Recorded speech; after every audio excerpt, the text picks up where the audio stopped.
தினம் தினம் உன்னை பார்க்கையில மனம் விட்டு பேச துடிக்கிறேன். ஊர கதை தானே நடக்குது, உள்ள கதை உள்ள முழிக்குது.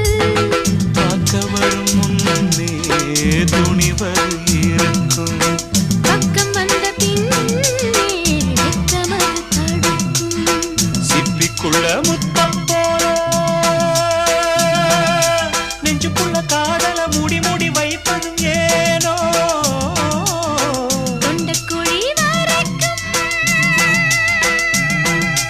அலையின வார்த்தையும் வந்து வந்து திரும்புது ஏனோ. சொல்லாமத்தானே இந்த மனசு தவிக்குது.